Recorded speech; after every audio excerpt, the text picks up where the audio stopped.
Clap test. I've been getting a lot of comments about the fact that I look like Lex Luthor as of late, so I figured I would rectify the situation and look like Superman. How's it working for me? Yeah, I didn't think so either. However, when I'm old and gray, that's gonna make a fantastic rubber toupee. So if you're familiar with this channel, which if you're watching this video, there's a good chance you are, you'll know that I've got a series where I go into the recent eBay finds I've stumbled on. Stuff that's kind of weird, stuff that's maybe overpriced, scalpers selling their wares, the hard to find stuff, and the amazing deals. I kind of mash it all together in one video. Before I get into that, I do want to show you some of the DC finds that I've picked up over the past few days. I don't know if where you live you have a store called Value Village, but here in Canada we have the Value Village. I call it the VV Boutique, because you never know what you're gonna find. Sometimes you find really interesting stuff there. First off, I got this here little tiny Superman book called The Superman Story. The life story of the Man of Steel in one incredible volume. It was printed in 1983, although the stories are definitely from much earlier before that.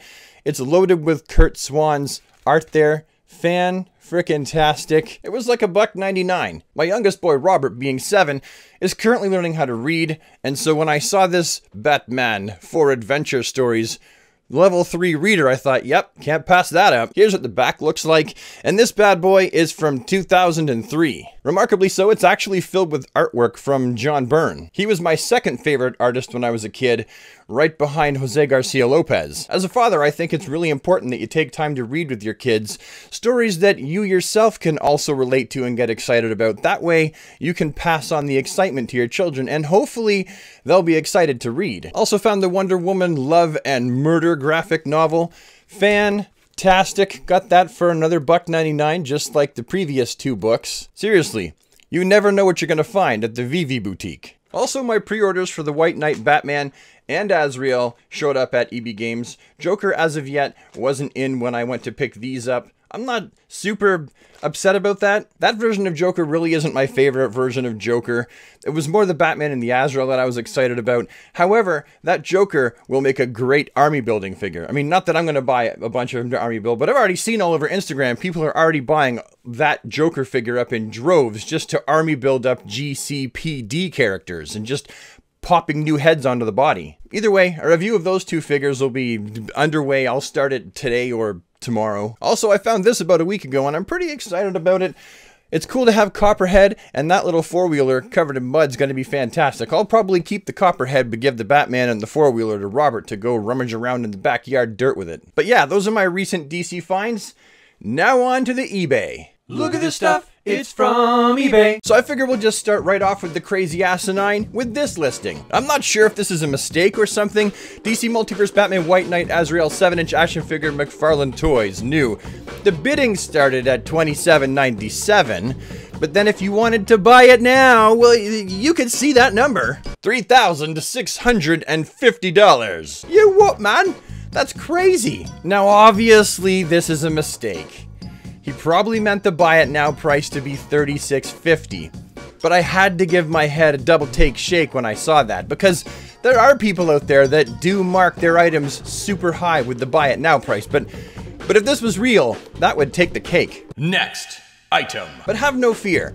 If you can't find yourself a McFarlane Toys Azrael figure, this fella here's got you covered. Although, honestly, if you can't find a McFarlane Toys Azrael figure, it might be because he bought them all! Look, scalpers, let me level with you here for a second. Let me do you a favor. If you're gonna go into a store and buy up all of a figure that you know people are gonna be looking for, at least be smart enough not to take a picture of all of them in one shot so that everyone knows you're a scalper. At least try to hide the fact that you bought them all. Jeez! Next item. Here's a listing that I had to take a double take at as I was passing it by, because I had $249.99 American for a Toy Biz Superman action figure, even though it's been graded and it's in that nice little clear plexiglass preserve it for eternity case. I myself just cannot look at a figure that is this figure, Toy Biz. It's not even, it's like a second-rate Superpowers figure, and I say this as someone who A, owns one, and B, collected them as a kid. I just can't see it ever being worth $250. Like, it would have to be the last Toy Biz Superman figure on Earth to ever want to pay that much money for it. This is why I think that all that grading stuff is honestly just a sham. All it does is jack the price up and guarantee that you'll never sell it if you ever so choose to sell it, which I would never do. I'm never going to sell my figures. I'm going to get buried with them. Next item. Here's just a little revisitation of that Kenner Superpowers collection Firestorm. You know, the really unique one. There's never been another one like it in existence because someone set it on fire. And for just a short time, it was the world's truest representation of the character Firestorm. That one, I've been watching this bad boy for over a decade, and it's still on eBay. And I go and check for this figure probably once every few months just to see if it's sold. Now, about a month prior, I did try to make contact with the seller who listed this Superpowers Firestorm figure just so I could get a comment. He didn't reply. I think it would have been really cool if he did, because I'm really just interested in the mind of a man or woman who has something like that listed for so long, and they're just so stubborn that they think eventually it's gonna sell. Maybe it would. Maybe someday if I ever got stinking rich, I would buy it just so I could make a video about it. Next item. Here's one that I know I'm shooting myself in the foot with. If you've ever been interested in that DC Direct Cyborg Superman action figure, you know, like one of the coolest action figures in all of the existence of human history, but you've never managed to get your hands on it because it's way too expensive, well, here it is. Yes, currently I am bidding on this guy. You can tell by the "you're the highest bidder" in the green bar above the listing. I realize that including this listing in this video definitely lessens my chance to take this guy home, but I really am trying to be the fair one here and say, hey, listen, I want it. I know you want it. Here it is. Come bid on it. But please don't. 26 bucks currently, with only 3 bids and 4 days and 11 hours left to go. Although present Brad feels like a saint for sharing this with you and not being selfish, future Brad is gonna curse past Brad, which is currently present Brad, for sharing this with you. Really though, why would you want this figure? I mean, look at it. It's dirty. He's got a hair on his face. Reprehensible. And that's it. That's all I really wanted to share today. I got so much stuff to do. I got to edit this video together. I got to start work on the Batman and the Azrael figures, that review.